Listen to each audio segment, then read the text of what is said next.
আশা করি সবাই ভালো আছেন। আমি আজকে আলোচনা করব বৃষ রাশির রোহিণী নক্ষত্র নিয়ে। আলোচনা বিস্তারিত হবে। আমি শুরুতেই বলে রাখছি, এখন আমি যে ভিডিও নিয়ে কথা বলবো, এই ভিডিও এর ভিউ যদি ৫,০০০ ক্রস করে, তাহলে ৫,০০০ ক্রস করা মাত্রই আপনাদের দ্বিতীয় ভিডিও চলে আসবে আপনাদের কমেন্টের ভিত্তিতে। আপনাদের কোনো বিষয় জানার থাকলে কমেন্ট করবেন। সেই কমেন্টের ভিত্তিতে আমি পরবর্তী ভিডিও নিয়ে আসবো। ৫,০০০ ভিউ তো এমনিতেই হয় আপনাদের। এইজন্য আপনারা এই মাসে আবার যে আরেকটা ভিডিও পাচ্ছেন এটি নিয়ে কোনো সন্দেহ নেই। তো আমি আলোচনায় চলে আসি। উম আপনাদের বৃষ রাশি অর্থাৎ জন্ম সময়ে আপনাদের চন্দ্র বৃষতে অবস্থান করছিল এবং এটি ছিল হচ্ছে চন্দ্রের নক্ষত্রে অর্থাৎ রোহিণী নক্ষত্রে। এই জন্য আপনাদের আহ, জন্ম দশা শুরু হয়েছে চন্দ্রের দশা দিয়ে। আপনাদের মধ্যে ক্রিয়েটিভিটির মাত্রাটা বেশি, আপনার অত্যন্ত সৃজনশীল। আমরা দেখব এই মাসে আপনাদের সৃজনশীলতার মাত্রাটা বজায় থাকছে কিনা। আপনাদের মূল রাশির অধিপতি শুক্র কোথায়? শুক্র কি ভালো পজিশনে আছে নাকি বিপদে আছে? একটু দেখে আসি। মার্চ মাসের শুরুতে শুক্রকে আমরা খেম তারায় দেখতে পাচ্ছি। অর্থাৎ শুক্র আহ, সুখ শান্তি বৃদ্ধির জন্য কাজ করবে। আপনার টার্গেট থাকবে সুখ শান্তি বৃদ্ধি করা। কিন্তু প্রবলেমটা হচ্ছে যে আপনার যে আহ, পরবর্তী যে তারাগুলো আছে সেই তারাগুলো কিন্তু খুব বেশি শুভ না। যার কারণে আমি তো নবতারা অবশ্যই বিশ্লেষণ করব, কিন্তু শুক্রের অবস্থান সাপেক্ষে যে শুক্র পরবর্তীতে যে সমস্ত তারার উপর দিয়ে যাবে, এই তারাগুলো আহ, নানা রকমের প্রবলেম সৃষ্টি করতে পারে। যেমন প্রত্যরী তারার উপর দিয়ে আমরা শুক্রকে যেতে দেখব, শুক্র সাধক তারার উপর দিয়ে যাবে। আবার সব শেষে মাসের একেবারে শেষ বেলায় আহ, একেবারে শেষে এই শুক্র হচ্ছে বদ তারায় অবস্থান করবে। তার কারণে আমরা শুক্রকে নৈসর্গিক শুভ গ্রহ বিবেচনা করে যদি সামনে এগোই, তাহলে আমরা দেখতে পাই যে এই মাসে আপনার যে বিপক্ষ থাকবে, সেই বিপক্ষ যদি আপনার সাথে শত্রুতা করে, তাহলে আপনি সেখান থেকে সুবিধা নিতে পারবেন। অর্থাৎ আহ, যেমন আমরা শুক্রকে সামনের দিকে যদি একটু এগোতে থাকি, শুক্রকে দেখতে পাই মাসের ৫ তারিখে। ৫ তারিখ থেকে মাসের ২৫ তারিখ, ২৫ তারিখ ধরবো না, ২০ বা ১৫ এরকম ধরতে পারি আমরা। অর্থাৎ ৫ থেকে আমরা ২০ তারিখ পর্যন্ত যাব, ৫ থেকে ২০। তো এই যে ১৫টা দিন, এই সময় আমরা শুক্রকে প্রত্যরী তারায় দেখতে পাই, যেটি হচ্ছে আপনার জন্য বাধক বাধক কারক তারা। অর্থাৎ এই সময়ে আপনার কাজে কর্মে কিছু মানুষ বাধা দেওয়ার চেষ্টা করবে। তখন সেখান থেকে আপনি সেই বাধাটা অতিক্রম করতে পারবেন, করে ভালো কিছু করতে পারবেন। আপনাদের জন্য ২৬ নম্বর তারা, ২৬ নম্বর যেটি নক্ষত্র, আমরা এটাকে একই সাথে আপনার জন্য প্রত্যরী তারা এবং বিনাশ নারী হিসেবে দেখছি, যা আপনার জন্য খুবই বিপজ্জনক একটা জায়গা। এইখানে শুক্র এসে অবস্থান করবে। এখন শুক্র একই সাথে আপনার রাশির অধিপতি, আবার একই সাথে নৈসর্গিক শুভ গ্রহ। সেই কারণে আমরা ওখানে যে আরেকটা গ্রহ থাকবে সেই গ্রহটাকে বিবেচনা করবো। অর্থাৎ ওখানে বসে আছে শনি, ওই একই তারায়। পরিস্থিতি কিন্তু অশুভ, অর্থাৎ শুভ অশুভ এর মিশ্রণ, কিন্তু যে কোনোটাই ঘটতে পারে। তার মানে এই জায়গাটা জটিল হয়ে গেল। তাও আমরা ৫ থেকে ২০ তারিখ, ঠিক আছে, মার্চ মাসের ৫ থেকে ২০ তারিখ পর্যন্ত খুব সাবধানে থাকব। আমাদের বড় ধরনের কোনো বিপদ-আপদ আসতে পারে। আমি এই বিষয়ে আরো বিশ্লেষণ করব, খুঁজে দেখব বিপদ-আপদ কোন দিক থেকে আসতে পারে। তো আমি ১ম এ আ ৬ষ্ঠ, ৮ম একটু দেখে আসি। ৬ষ্ঠ ঘরে কি অবস্থা? আপনাদের ৬ষ্ঠ ঘর হচ্ছে তুলা। তুলাতে স্বাতী নক্ষত্র আছে। স্বাতী নক্ষত্রে বিশেষ কেউ নেই। এটি সেফটি দিয়ে দিল। এখন চলে যাব অষ্টমে। অষ্টমে সাংঘাতিক নাড়ি আছে। সাংঘাতিক নাড়ি হচ্ছে মূলা নক্ষত্র। মূলা নক্ষত্রেও কোনো গ্রহ নেই। বৃহস্পতির দৃষ্টি বরং আছে এখানে। সুতরাং একটা সেফটি পাওয়া গেল। এরপরে আমরা চলে যাব কর্মক্ষেত্রে। কর্মক্ষেত্রে একটা আ বিপদ বিপদ তারা অবস্থান আছে এখানে কর্মক্ষেত্রে ১০ম এ কুম্ভে। এটি হচ্ছে শতবিশা নক্ষত্র। এটি আপনার জন্য বিপদ তারা। এই তারায় কোনো শুভ গ্রহ আছে নাকি অশুভ গ্রহ আছে তার বিশ্লেষণ করলেই আমরা শুভ অশুভ পেয়ে যাই। দেখে আসি। তো এখানে আমরা মাসের শুরুতে চলে যাব ১ম এই। গিয়ে দেখব শতভিষা নক্ষত্রের রাহু এবং রবি মাসের শুরুতেই থাকছে। দুটোই পাপগ্রহ, নৈসর্গিক পাপগ্রহ। তাহলে বিপদ-আপদ পেয়ে গেলাম। আমরা কর্মক্ষেত্রে বিপদের আভাস পাচ্ছি। তাহলে আমরা যারা কর্মক্ষেত্রে আছি তারা খুবই সাবধানে থাকব। কর্মক্ষেত্রে বিপদ আসবে। আসবে কখন? মাসের ৫ থেকে ২০ তারিখ। এই সময়টা খুবই ডেঞ্জারাস। পুরো মাস জুড়েই রাহু থাকছে শতবিষা নক্ষত্রে। তার মানে আপনাদের বিপদ-আপদ আছে। আ শতবিষা নক্ষত্রে রাহু দীর্ঘদিন ধরে অবস্থান করছে। ফলে বিপদ-আপদের মাত্রা আপনার জীবনে আছেই। এখন আমরা যদি খেয়াল করি এই শতবিষা নক্ষত্রে কোনো শুভ গ্রহ আসছে কি না একটু দেখি।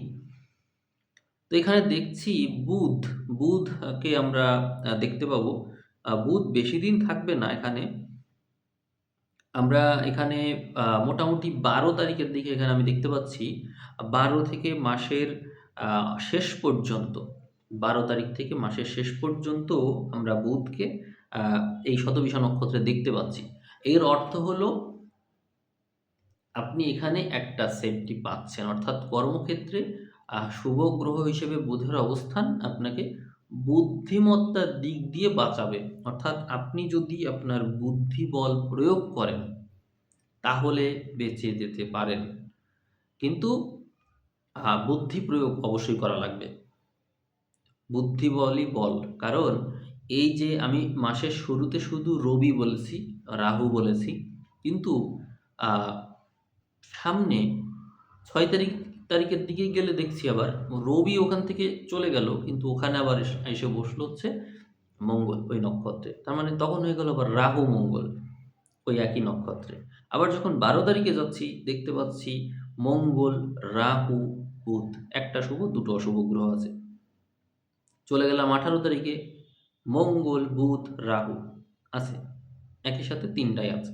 আবার চলে গেলাম যখন আমরা মার্চের ২৪ তারিখে তখন বুধ আর রাহু থাকছে। আবার মাসের শেষ দিনে যখন গেলাম তখনও রাহু, বুধ থাকছে। তার মানে ওই নক্ষত্রে পাপ গ্রহ আছেই, সরছে না। তো আপনার বিপদ তারাই এই পাপ গ্রহ থাকা আপনার জন্য বিপদ। কিন্তু বুধের অবস্থানজনিত কারণে আপনি বুদ্ধি বলে এখান থেকে বেঁচে যেতে পারবেন যদি আপনি বুদ্ধিটা প্রয়োগ করতে পারেন তবে।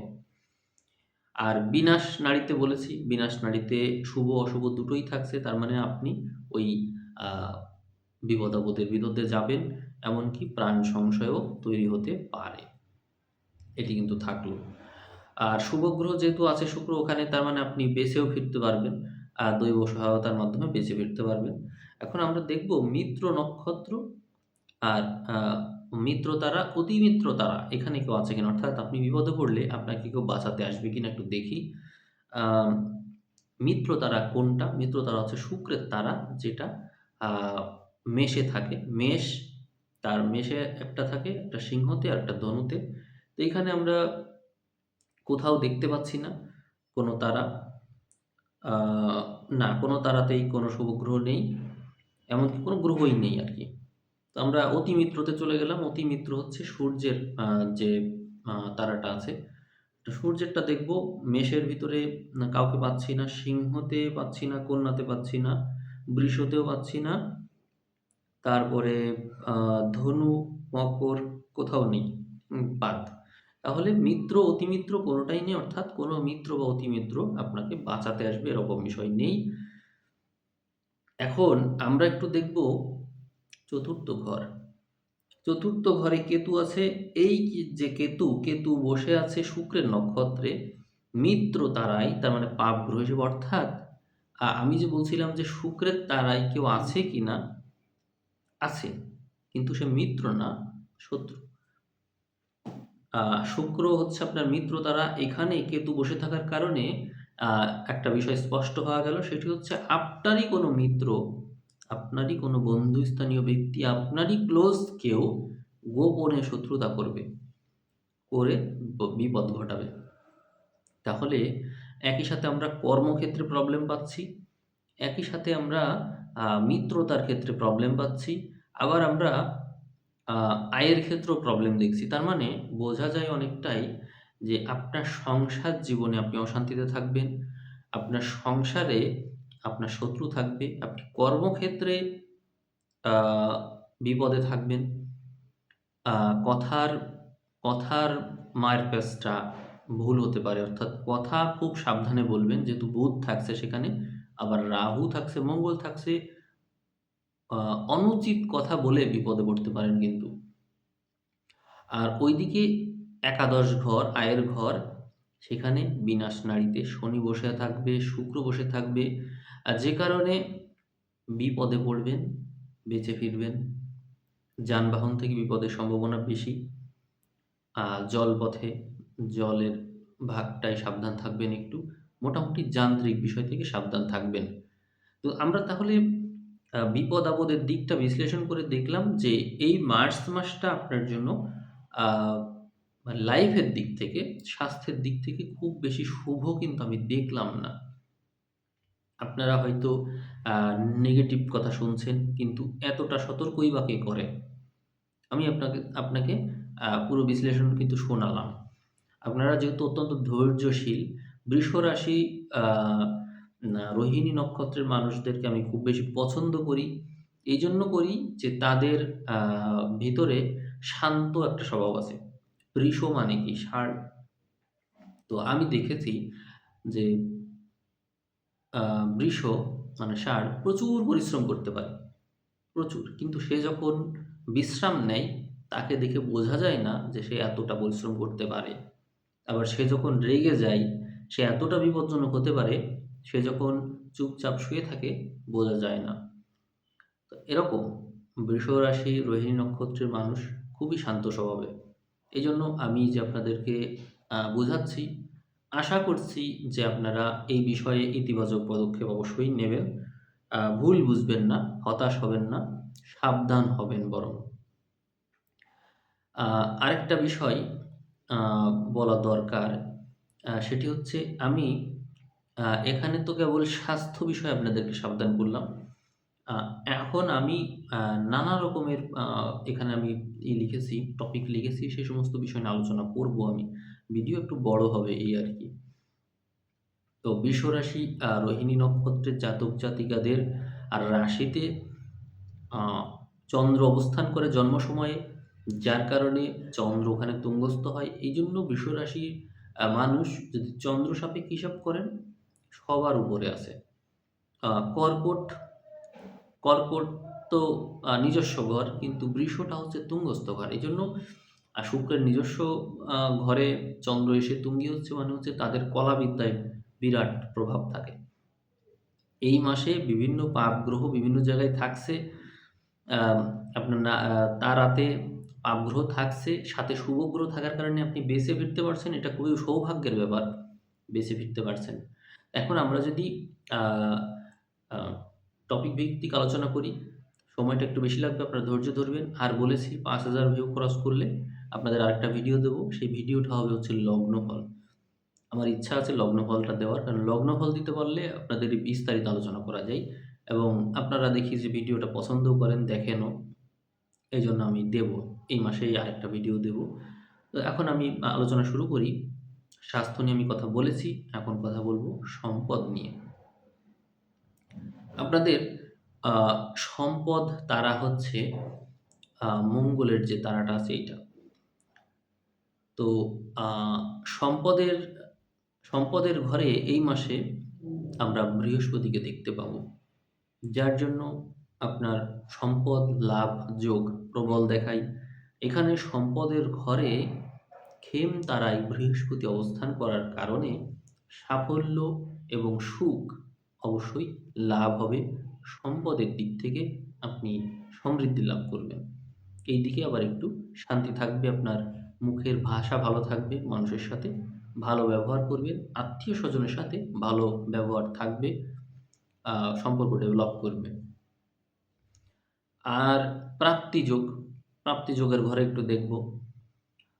প্রাপ্তিযোগের ঘরে আমরা এই মাসে শনি, শুক্র এবং রবিকে দেখতে পাবো।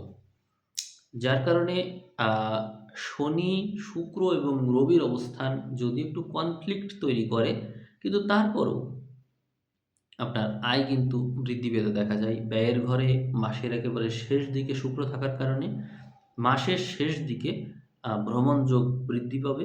একটু ব্যয় করবেন, একটু বিলাসী ভাব দেখা যাবে। যেহেতু আপনি জন্মগতভাবেই কিন্তু একটু বিলাসী প্রকৃতির মানুষ। খুব বেশি কঠোর পরিশ্রম করতে পারেন না।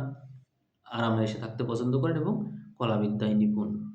তো যার কারণে আপনি মাসের শেষ ভাগে একটু ব্যয় করবেন। কিন্তু অন্যান্য সময় কিন্তু আয়ের মাত্রাটাই বেশি থাকলো। তার মানে এই মাসে যত কিছুই ঘটুক আপনার ব্যয় থেকে আয়ই বেশি। বোঝা গেল যে এই মাসে আপনার আ আয় হবে। এখন আমরা নবমপতি এবং দশমপতি শনি তাকে যেহেতু একাদশে দেখতে পাচ্ছি বিনাশ নাড়িতে। এইজন্য আমরা এই হিসাবটা বলতেই পারি যে আপনি রাজযোগকারী গ্রহকে আয়ের ঘরে পেলেও বিপজ্জনক কাজ করবেন। অর্থাৎ যে কাজগুলো আপনার জন্য রিস্কি হতে পারে সেই সমস্ত কাজের মাধ্যমে আপনি আয় বৃদ্ধি করার চেষ্টা করবেন।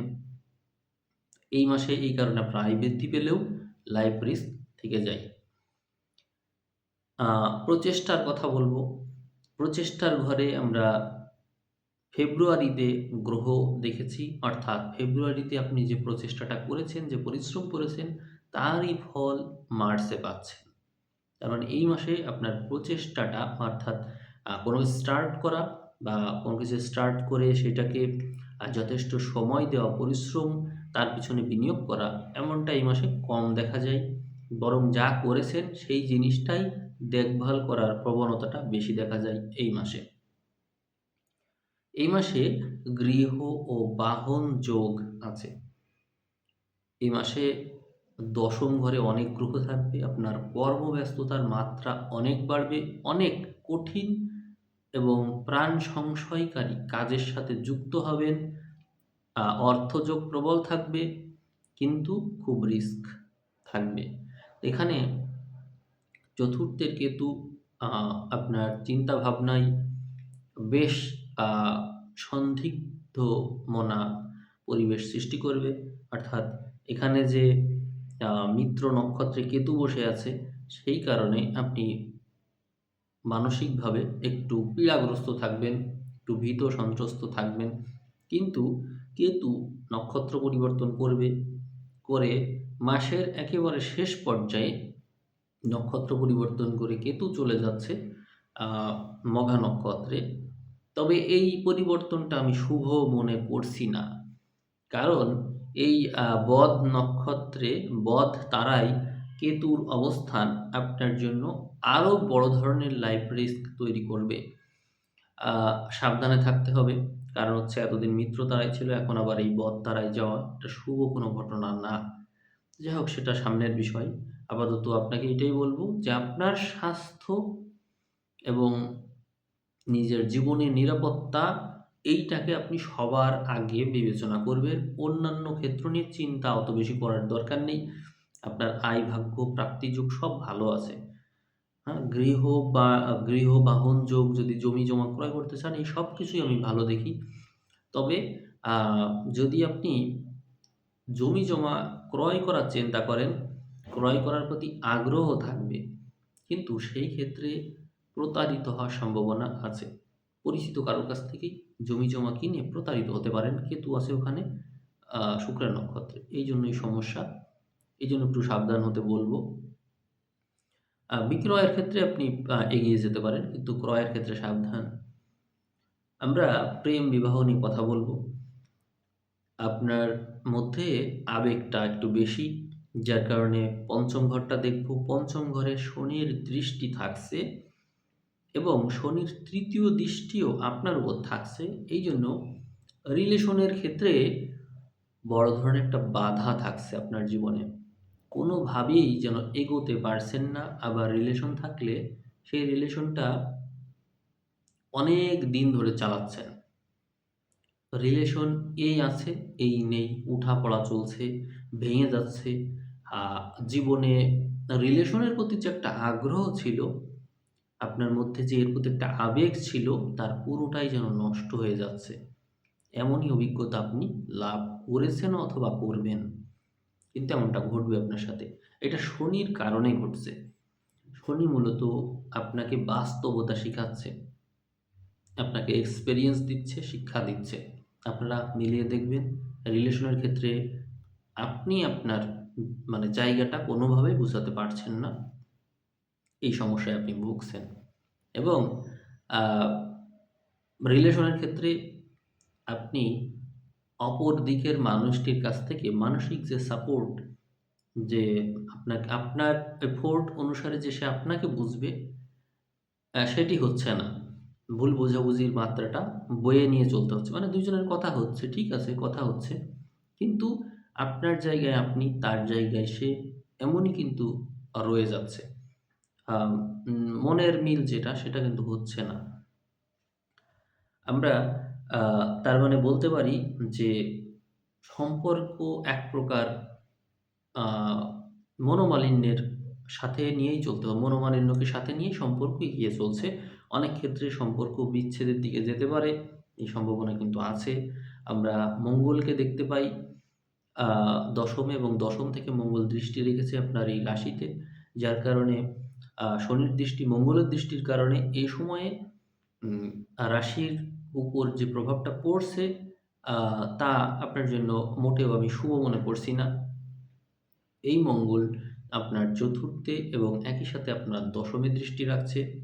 আ সরি আ মঙ্গল হচ্ছে চতুর্থে দৃষ্টি রাখছে এবং শনি এখানে আ তৃতীয় দৃষ্টি রাখছে। অর্থাৎ চতুর্থ দৃষ্টি মঙ্গলের এবং শনির তৃতীয় দৃষ্টি রাশির উপর যে প্রভাবটা ফেলছে, এতে করে আপনি টোটালি বিভ্রান্ত থাকবেন। মানসিকভাবে বিভ্রান্ত। এবং বিভিন্ন সিচুয়েশন তো আমি বললামই, ওগুলো তো থাকছেই। তো তার সম্মিলিত প্রভাবে আপনি আ কনফিউজড থাকবেন এবং ক্ষেত্র বিশেষ মানসিক একটা যন্ত্রণা পাবেন। মানসিক যন্ত্রণা। শনি এবং মঙ্গলের দৃষ্টি একসাথে পড়লে যেটা হয়, মানুষের মধ্যে সবকিছুতে একটা প্রবলেম চলে আসে। বিশ্লেষণাত্মক হয়ে ওঠে, সন্দিগ্ধমনা হয়ে ওঠে। সবকিছুর ইতিবাচক দিক, নেতিবাচক দিক, অর্থাৎ আপনি ২ পা সামনে এগোলেন, ২ পা পিছনে এগোলেন। এতে করে কি হলো? সামনে পিছনে করা, সামনে পিছনে করা, এতে করে আপনার ব্রেইন কিন্তু ঐরকমই করছে। অর্থাৎ একই কাজ বারবার করছেন, কিন্তু সমাধানে আসতে পারছেন না এবং এই বিশ্লেষণ করতে, করতে কোনো কাজই হচ্ছে না। মানসিক রোগী হয়ে যাচ্ছেন যেন, এই প্রবলেমটা দেখতে পাওয়া যাবে। তো আমি সাবধান করব, আপনি পারলে একটু মেডিটেশন করবেন। আ জীবনী শক্তি যেন কমে আসছে, দুর্বল হয়ে যাচ্ছে, চোখের নিচেই কালি পড়ে যাচ্ছে। আ জীবনী শক্তি কমে যাওয়ার কারণে আ দুর্বল, দুর্বল লাগছে। কর্মক্ষেত্রে যে সম্পূর্ণ প্রচেষ্টা দিয়ে কাজ করবেন, পারছেন না। আমার পরামর্শ আপনি একটু মেডিটেশন করবেন, একটু প্রাণায়াম করবেন। যদি পারেন তো শিবের মন্ত্র একটু শুনবেন, লাল রঙের পোশাক পরবেন আর সূর্যভেদী প্রাণায়াম করবেন। খুব অল্প সময়ের জন্য মাত্র ২৪ বার, অর্থাৎ বাম নাসা বন্ধ করে ডান নাসা দিয়ে শ্বাস নিবেন, নিয়ে ছাড়বেন। বাম নাসা বন্ধ রাখবেন, ডানটা নিয়ে ডান ডান নাসা দিয়ে নিবেন, আ তারপরে ছেড়ে দিবেন বাম দিয়ে। ঠিক আছে? তখন আবার এটা বন্ধ রাখতে হবে। তো এইটা করবেন। আমি একটু দেখাচ্ছি করে, এই দেখুন। আমি এইটাতে টান দিলাম, অর্থাৎ আমার এই পাশে ডান পাশ। তো আমি ডান পাশ দিয়ে টান দিলাম, দিয়ে ডানটা বন্ধ রাখলাম, রেখে বামটা দিয়ে ছেড়ে দিলাম। ওই একই কাজ আবার করব। আবারও এটাতে টানবো, ছাড়বো এটা দিয়ে। ঠিক আছে? এইটা দিয়ে টেনে ওইটা দিয়ে ছেড়ে দিব। এই কাজটা আমি ২৪ বার করব। যেদিন এটা অবশ্যই দিনের বেলায়, রাতের বেলায় না। যেদিন আপনি এটা করবেন, ওইদিন ২৪ ঘন্টা সুরক্ষা থাকবে এবং আপনি দেখবেন রাতে আপনার ঘুমও সহজে আসতে চাইবে না। এটা এতটাই এনার্জি। এবং যে কাজগুলো আপনি বাঁধিয়ে রেখেছিলেন, অর্থাৎ কাজ করছিলেন না, জমা করে রেখেছিলেন, কাজ পরে করব ভাল লাগছে না, এরকম মেন্টালিটি চলে যাবে। ধরুন আপনার কাপড়-চোপড় পড়ে আছে, ধুইতে ইচ্ছা করছে না, পরিষ্কার করতে ইচ্ছা করছে না। তা আপনি যখন এই কাজটা করবেন, এই আমি যেটা বললাম সূর্যবেদী, দেখবেন আ আপনি হচ্ছে আপনার যে সমস্ত জমানো কাজ ছিল সেগুলো ঠিকই করে ফেলছেন। আ কিছু কাজ থাকে যে কাজগুলো করে মানে করাই হয়ে ওঠে না। সেই কাজগুলোও দেখবেন আপনি করছেন। কারণ কি? আপনার ভিতরে এনার্জির তীব্রতা আছে। আপনার ভিতরে মনোবল আছে। আপনার ভিতরে এনার্জির আ প্রেশার আছে। যার কারণে আপনি কাজ করতে পারছেন। তো আপনি ওই কাজটা করবেন, দেখবেন আপনি আ ইনস্ট্যান্ট ফল পাবেন। আমি যেটা বললাম। আপনি সার্চ দিতে পারেন সূর্যভেদী প্রাণায়াম। বেশিক্ষণ না, মাত্র ২৪ বার। আ এখন আমরা একটু দেখব চাকরি-বাকরির ক্ষেত্রটা। আর আপনার শত্রুতার বিষয়ে কিন্তু আমি বলেছি যে আপনার শত্রু থাকবে। আ যারা সংসারে অবস্থান করবে এবং এই সংসারে অবস্থান করেই আ মানসিকভাবে আপনাকে পীড়িত করে ক্ষতিগ্রস্ত করার চেষ্টা করবে। অবশ্যই মনোবল বৃদ্ধির জন্য আ কোয়ান্টাম মেথড অটো সাজেশন শুনুন। সার্চ দিলেই পেয়ে যাবেন। আচ্ছা, চাকরির বিষয়টা একটু দেখি। চাকরির ক্ষেত্রে আ বিশেষ কোনো গ্রহ থাকছে না। না থাকলেও আমরা দশমে মঙ্গল, এই মঙ্গল গ্রহ, রবি গ্রহ এদেরকে দেখতে পাচ্ছি, রাহুকে দেখতে পাই এবং ষষ্ঠ কারক গ্রহ শুক্র, সেও আ দশম একাদশে থাকছে। এজন্য চাকরি লাভের ভাগ্য, এই ভাগ্যটা প্রবল আছে, প্রবল। তো অবশ্যই আপনি আপনার এই চাকরি-বাকরির বিষয়ে একটু সতর্ক হবেন, সচেষ্ট হবেন, পরিশ্রমী হবেন। শুক্র, শনি একত্রে থাকছে। এটা কিন্তু খুবই শুভ যোগ। কারণ শুক্র তো আপনার রাশির অধিপতি এবং এই শুক্র একই সাথে আ আ যেখানে থাকছে একাদশে মিনে তুঙ্গস্থ ঘরে থাকছে এবং নবম ও দশমপতি শনি, সে রাজযোগকারী গ্রহ, তার সাথে একই নক্ষত্রে থাকছে। মার্চ মাসে আপনার যত কিছুই হয়ে যাক, কর্মক্ষেত্র নিয়ে আ 100% পজিটিভিটি বলা যায়। অর্থাৎ কর্মক্ষেত্র অবশ্যই পজিটিভ এবং চাকরি ভাগ্য খুবই শুভ, খুবই শুভ। তা চাকরি ভাগ্যের জন্য আপনি আ এই বিষয়টাকে শুভ হিসেবে দেখে সামনে এগোবেন। হাসিমুখে প্রত্যেকটা কাজ করবেন। কিন্তু অবশ্যই লাইফের বিষয়ে সাবধান থাকবেন। রাস্তা পারাপারে অবশ্যই সাবধান থাকবেন এবং হচ্ছে যেকোনো ক্ষেত্রেই সতর্কতা অবলম্বন করবেন। কারণ জীবনের ঝুঁকি কিন্তু থাকছে। আমরা ঋণের বিষয়টা একটু দেখি। আ মাসের শেষের দিকে ঋণের প্রবণতা বাড়তে পারে, সম্ভাবনা আছে। যেহেতু আ বৃহস্পতি ২য় ঘরে থেকে ষষ্ঠে দৃষ্টি দিচ্ছে। দশম থেকে রাহু দৃষ্টি দিচ্ছে ষষ্ঠে। ঋণ নেওয়ার মাত্রা বাড়তে পারে। কারো কাছ থেকে ধার করতে হতে পারে, এই সম্ভাবনা বেশি। এই মাসে আ মামলা মোকদ্দমা সংক্রান্ত বিষয়ে রাহু বৃহস্পতি স সং আ সমন্বিত দৃষ্টির কারণে মামলা মোকদ্দমার সম্ভাবনা আছে, বা যদি এই ধরনের কোনো কিছু চলতে থাকে তাহলে আপনি আ এখান থেকে সমন্বিত রেজাল্ট পাবেন। সমন্বিত অর্থাৎ মিক্সড কোনো ডিসিশনে আসতে পারছেন না, বিষয়টা এরকম হতে পারে।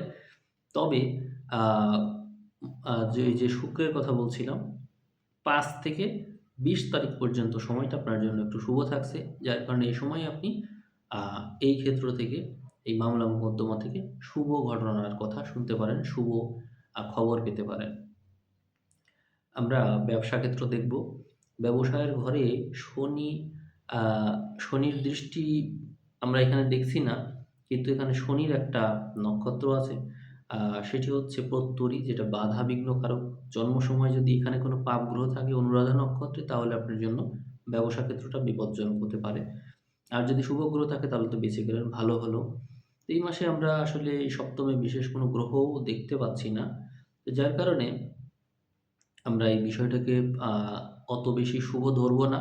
তবে মঙ্গল যেহেতু নানান গ্রহের সাথে দশমে অবস্থান করছে, বিজনেসের দিক থেকে আপনি ব্যস্ত সময় পার করবেন, নানা কিছুর সাথে সংশ্লিষ্ট হবেন।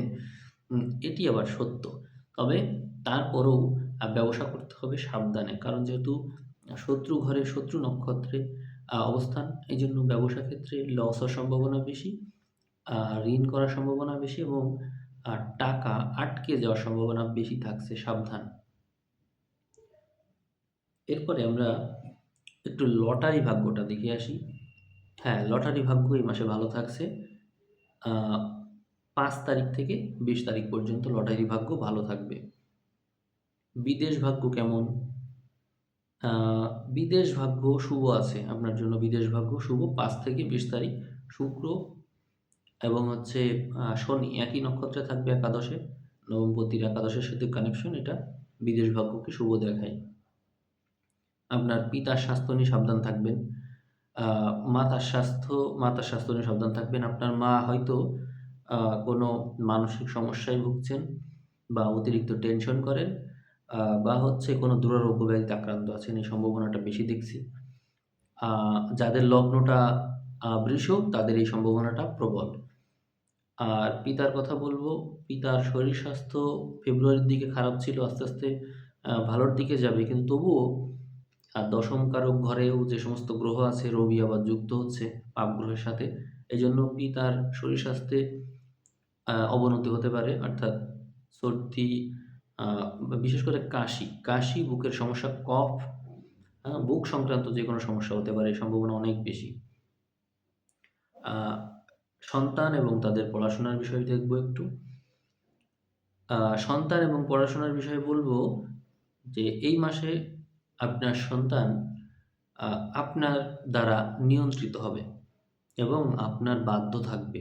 এই বিষয়টা একটু ইতিবাচক পাওয়া গেল। আ সন্তানকে আপনি এই সময়ে বেশ শাসনে রাখতে পারছেন এবং আপনার কথা মতো চালিত করতে পারছেন। আ তাদেরকে ফোন থেকে দূরে রাখা সম্ভব হবে। তারা যে বিভিন্ন রকমের গেমের প্রতি অ্যাডিক্টেড থাকে, এই সমস্ত বিষয় থেকে নিয়ন্ত্রণের কোনো উপায় আপনি এই মাসে খুঁজে পাবেন। এটি আপনার জন্য শুভ হলো। আর সঞ্চয়ের কথা বলব। এই মাসে আপনার যেহেতু আয় বেশি, এইজন্য সঞ্চয় ভাগ্যটাও ভালো থাকছে। কিন্তু আ অতিরিক্ত রিস্ক নিতে আমি এই মাসে আপনাকে বারণ করব। আমরা আবহাওয়া পরিস্থিতি এবং রাজনৈতিক পরিস্থিতিতে বড় ধরনের পরিবর্তন দেখতে পাবো। তো সেক্ষেত্রে চেষ্টা করবেন আ বাইরে একটু কম বের হওয়ার এবং কথা কম বলার। কারণ এই মাসে বুধ এমন কিছু গ্রহের সাথে অবস্থান করবে যেখানে আ ভুল জায়গায় ভুল কথা বলে বা সত্য কথা বলে বিপদে পড়ে যেতে পারেন। খুব সাবধান থাকুন। রাজনৈতিক পরিস্থিতি ভালো না থাকার সম্ভাবনা বেশি। আ বিক্ষোভ, আন্দোলন, মারামারি এরকম ঘটনা ঘটবে, হত্যা, খুন এগুলো কিন্তু রয়েছে। তো সেই বিষয় থেকে আমরা সাবধান থেকেই কিন্তু এগোবো। এখন আবহাওয়া পরিস্থিতি যদি একটু দেখি, দেখব আ হঠাৎ করে আবহাওয়া পরিবর্তন হবে। রবির সাথে রাহু, মঙ্গল, তারপরে শনি এদের দেখা হচ্ছে। ফলে ঝড় বৃষ্টি থাকছে। তারপরে হচ্ছে আবহাওয়াগত বিরাট পরিবর্তন আসবে এবং এতে করে আমাদের শরীর স্বাস্থ্যে হঠাৎ পরিবর্তন আসবে। আমরা শরীর স্বাস্থ্যের বিষয়ে অবশ্যই সতর্ক হব। অনেক মানুষেরই এ সময় সর্দি, কাশি, জ্বর, বুকে ব্যথা এরকম নানান সমস্যা কিন্তু হবে। খুব সাবধান এই বিষয়ে থাকুন। এখন আমি রাশিফল শেষ করে দিব জ্ঞানবাণী বইয়ের আলোচনার মাধ্যমে। তো আপনাদেরকে আমি একটু পরামর্শ দিচ্ছি, আ যে আপনারা আ ভিডিও দেখার পরে শেয়ার করবেন ভিডিওটা। আ আপনাদের কোনো প্রশ্ন থাকলে কমেন্ট করবেন। তো এটি খুব জরুরি। আ ভিডিওর ভিউ ৫,০০০ যত তাড়াতাড়ি হবে তত তাড়াতাড়ি আমি আপনাদের লগ্নফলটা দিতে পারবো, এই আরকি। আ এখন আমি জ্ঞানবাণী বই থেকে আম একটা উক্তি আলোচনা করব। ৩০ নাম্বার উক্তি। নিজেকে যে ব্যক্তি বড় ভাবে, বড় জিনিসেও সে ছাড় দেয়। অর্থাৎ যার মধ্যে রয়েছে বিশালতা, সেই বিশালতার কারণে সে নিজে নিজেকে বড় ভাবে নিজেকে বৃহৎ ভাবে, নিজেকে আ মনে করে যে আমার ভিতরে ঐশ্বরিক সত্তা আছে এইজন্য আমি বৃহৎকে আমি ভিতরে জায়গা দিতে পারি। এজন্য সে ছাড় দেওয়ার ক্ষেত্রেই বড়, বড় বিষয়েই ছাড়টা দেয়। কারণ যার নিজের আকার বড়, সে ওই বড়, বড় জিনিসগুলোই অন্যের কাছে প্রত্যাশা করে এবং অন্যদেরকেও চায় তারাও যেন তার মতন হয়ে ওঠে। যার কারণে সে ওই নিজে যেমন বড়, অন্যদেরকে ঐরকম বানাতে গিয়ে বড়, বড় বিষয়ে সে ছাড় দিতে পারে। ছোট, ছোট জিনিসে ছাড় দেওয়া, এই জিনিসটা যেমন হচ্ছে আ সংকীর্ণতার লক্ষণ। আর বৃহৎ বিষয়গুলো, সেই বিষয়গুলোকে আ নিজের সেন্স দিয়ে বুঝে নেওয়া, এটা কিন্তু সবার জন্য হয়ে ওঠে না। সাধারণত যারা মন মানসিকতায় উচ্চ, তারা বড়, বড় বিষয়গুলোতেও আ মানে উদাসীন থাকে। আপনারা দেখবেন যে, যে মানুষগুলো কৃপণ হয়, তারা হচ্ছে ২-১ টা পয়সাও ছাড় দিতে পারে না। ছোট, ছোট ব্যাপারেও তারা খুব বেশি খুঁতখুঁতে থাকে। কৃপণ যারা। আর যখন বড় অ্যামাউন্টের কথা আসে, তখন তারা চিন্তাই করতে পারে না সেই বিষয়টা। মানে মাথায় আর খেলে না। অথচ যারা বড় মন মানসিকতার, যারা উচ্চ চিন্তাধারার, তারা কিন্তু এই ছোটখাটো ৳১-৳২ এই বিষয়টাই খেয়ালই করে না। ওগুলো হিসাবের ভিতরে রাখে না। বড়, বড় বিষয় নিয়ে চিন্তা করার কারণে বড়, বড় বিষয়েই তারা ফোকাস রাখে এবং তারা যখন ছাড় দেয়, তারা ওই ছাড়টা ওই বিষয় নিয়েই দেয়। কারণ ছোট বিষয় তো তারা হিসাবেই ধরে না। এজন্য উক্তিটা এইভাবে বলা হয়েছে যে, যে ব্যক্তি নিজেকে বড় ভাবে, সে বড়, বড় জিনিসেও ছাড় দেয়। কারণ তার জগৎটাই তো বড় জিনিস নিয়ে। আশা করি আপনারা এই উক্তি বুঝতে পেরেছেন। হয়তো আমি ভালোমতো বোঝাতে পারিনি। আপনারা হয়তো নিজেদের মতো করে বুঝে নিতে পারবেন। হয়তো এর চেয়ে ভালো ব্যাখ্যা আপনারা দিতে পারবেন। তো যাই হোক, আমি আজকের আলোচনা এখানে শেষ করছি। দীর্ঘক্ষণ ধরে যারা ভিডিও শেষ পর্যন্ত দেখলেন, তাদেরকে অসংখ্য ধন্যবাদ। তো সবাই ভালো থাকবেন। সবাইকে অসংখ্য ধন্যবাদ জানিয়ে ভিডিও এখানেই শেষ করছি।